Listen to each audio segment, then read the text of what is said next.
Salut mec, comment ça va de votre côté? Ici tout va bien, tranquille. Dernier jour avant les congés et on a reçu encore un cadeau. C'est un cadeau de Damien. Damien à qui j'ai fait le Team Magic E5. Qui a une petite blague sur le retour par Chronopost. Et ouais, c'était le 10e petit lapin que j'ai envoyé par Chronopost. Et celui-là, il est arrivé quasiment dans les délais, quand même, enfin 10-15 jours. Mais on a reçu sans cesse une alerte comme quoi il était dans un relais éphémère camion, on ne sait pas quoi. Il est allé sur place 2 fois et il n'y a jamais eu de colis là-bas en fait. Donc il a pris contact avec la centrale, moi aussi, et finalement ils ont réussi à retrouver le colis.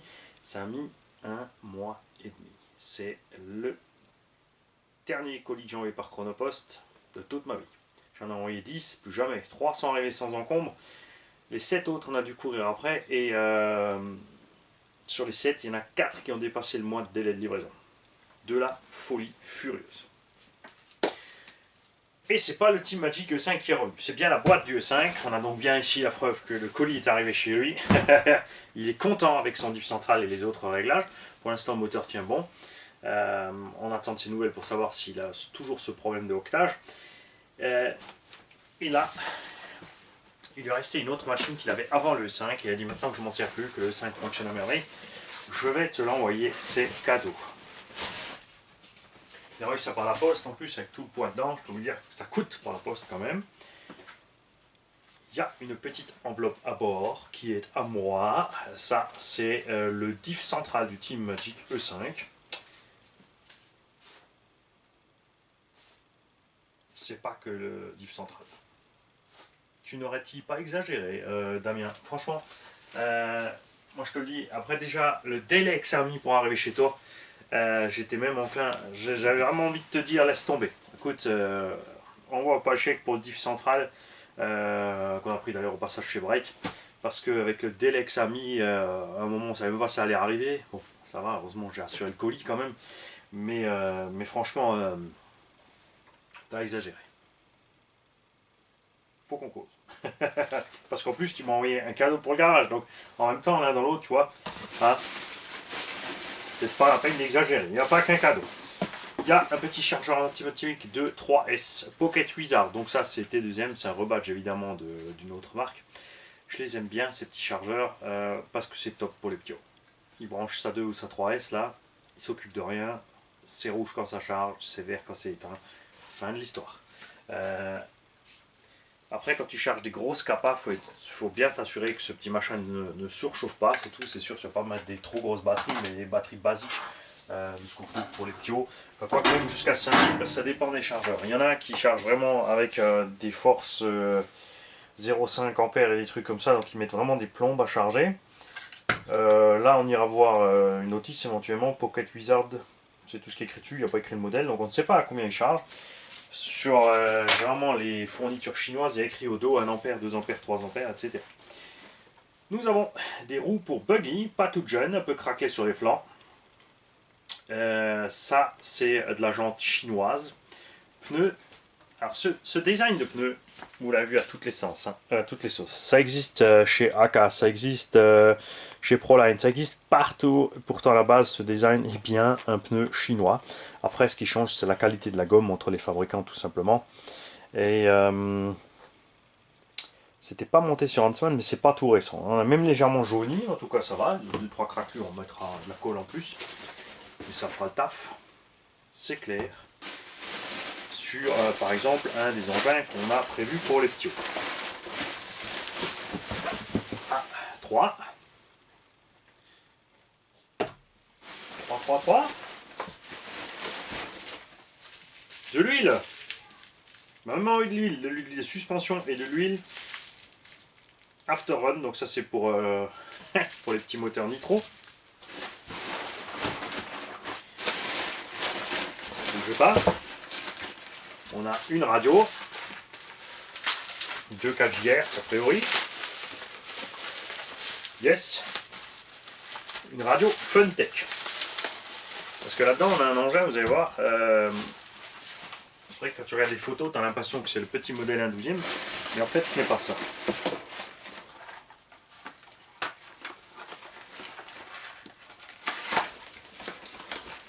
Qu'est-ce que c'est que ça? Ah, un Vario charbon, on dit. Des LED. Clé de roue. Des petits buzzers 4S. Ça c'est bien, 2 et 4S, c'est toujours bien. Qu'est-ce qu'il nous a tout mis, tonton? Des petites cales de suspension pour petits amortos, petit diamètre. On va voir si c'est ce qui va avec la voiture. Des clips de carreaux. Elle existe donc ça c'est ça fait de on est au moins 50 là-dedans. Facile 50. Donc sur AliExpress, bon vous trouvez des sachets de 100 pour 5 à 6 euros, frais de port compris.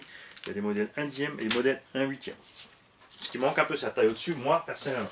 Dites-moi ce que vous aimez bien comme clips. Moi j'aime bien les clips Serpent et les clips HPI 1 huitième. Franchement ils tiennent vraiment bien et ils sont super chouettes. Une clé en croix. C'est pas fini. Et une saule meunière. Non, la lipo avec 2S4200. Oh, connect. Ouais, je bug. Quand je dis deuxième et connect, je bug à fond. Et là-dedans, nous avons, regarde-moi ça, il est entier. Je me sens remarqué quand même, il n'y a pas la quatrième roue de buggy. Non, elle a dû se déchirer, c'est pas grave, vous en faites pas. Une paire suffit largement. On a un Funtech Furio. Alors qu'est-ce que c'est que ça? C'est un monster truck, 2 roues motrices. On a franchement des chouettes pneus à chevrons sur des belles jantes qui font un peu old school comme ça. Les pneus, Traxxas, Brochette et compagnie, allez vous coucher. Franchement, les pneus sont excellents. On a vraiment de super bons pneus sur cette machine. Il y a une clip de carreau qui est en train de se promener. Hop, il est parti. Un châssis type ce qu'on voit sur ECX et Traxxas, dans ce type d'engin. Classique, hein, poutrelle en haut. Renforce le châssis. Les triangles qui ressemblent aussi étrangement à Traxxas, que ce soit devant ou derrière. On a des Stampede ici, on va voir cette histoire. Par contre, ils me paraissent vachement longs ces triangles par rapport au Traxxas. On a des carnes en ferraille, amorto hydraulique. Bon, basique, hein. On retrouve sur beaucoup de sites chinois. Carbon Alexandre, la qualité, ça va. En tout cas, elle a survécu. La wheelie bar qui est fixée vachement haut, je trouve, sur la boîte de transmission là-haut. Le plastique paraît un peu dur, donc ça, il faudra faire gaffe au coup arrière. À tester, c'est sûr. Biellette en plastoc souple, ça c'est cool, tu vois. Quand tu prends des coups, tu plies tout dans tous les sens, mais tu ne casses pas. Ça, c'est sympa. Il y en a une qui est un peu malade là. Non, elle a perdu la rotule, c'est plus qu'une vis, on refera ça. Le véhicule est sur roulement. Il y a un peu de mal, hein. Il y a un balourd. T'as vu ça? On recommence.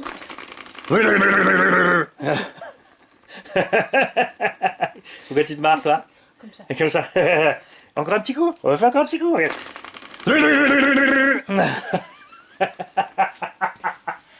Je peux faire ça toute la journée, ça fait marrer ma chérie.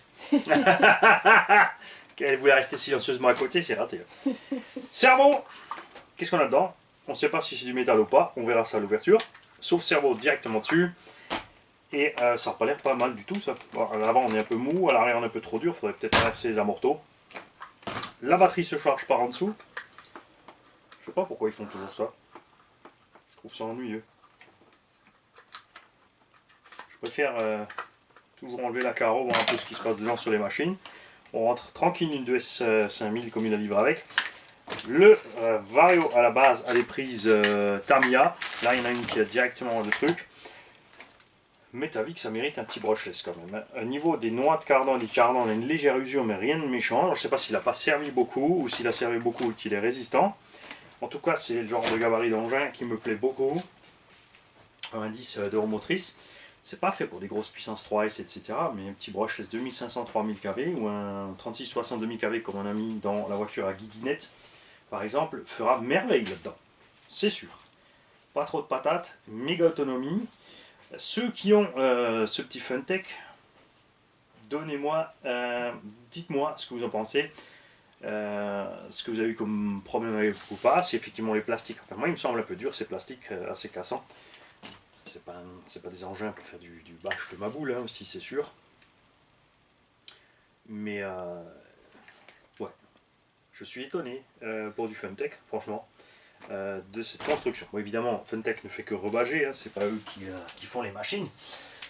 Faudrait trouver le fabricant d'origine qui fait ces bestioles. En tout cas, moi ce que j'aimerais bien trouver, c'est les pneus. Parce qu'il y a des mousses dans les pneus, et la gomme, la vache, la gomme qu'il y a là-dessus, mon gars. Mais je l'ai pas là maintenant, le Traxxas, mais là, le Traxxas, ils peuvent aller se coucher. Rien à voir, regarde-moi ça. Ce pneu est digne d'un pneu de 1.8. Sérieusement. Dabal.